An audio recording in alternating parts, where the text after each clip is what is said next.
Eugen Ehrlich adalah seorang pemikir hukum asal Austria yang dikenal sebagai Bapak Sociological Jurisprudence.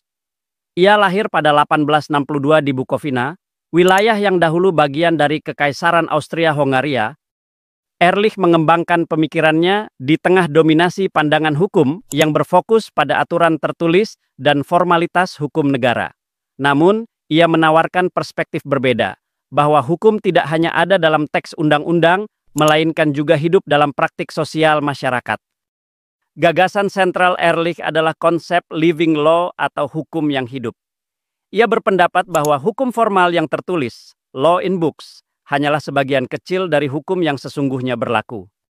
Yang lebih penting adalah hukum yang diterapkan dalam keseharian masyarakat, law in action, yang terbentuk dari norma sosial, adat istiadat, dan kebiasaan yang berkembang dalam interaksi sosial. Dalam konteks ini, hukum bukanlah sesuatu yang statis, tetapi dinamis, berubah seiring perkembangan masyarakat. Pemikirannya juga mengkritik aliran positivisme hukum yang beranggapan bahwa hukum hanyalah kumpulan aturan yang ditetapkan oleh negara. Ehrlich menegaskan bahwa norma sosial lebih berperan dalam membentuk perilaku hukum dibandingkan regulasi formal.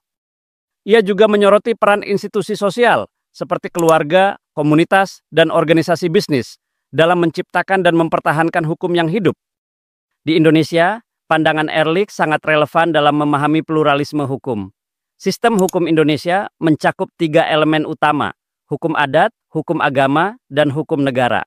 Dalam banyak kasus, hukum adat lebih ditaati daripada hukum tertulis, misalnya dalam penyelesaian sengketa tanah atau warisan di komunitas pedesaan.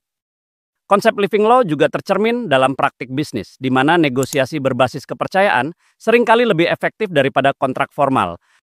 Pemikiran Ehrlich memberikan wawasan bagi reformasi hukum di Indonesia, khususnya dalam mengintegrasikan hukum adat ke dalam sistem hukum nasional agar lebih sesuai dengan realitas sosial masyarakat.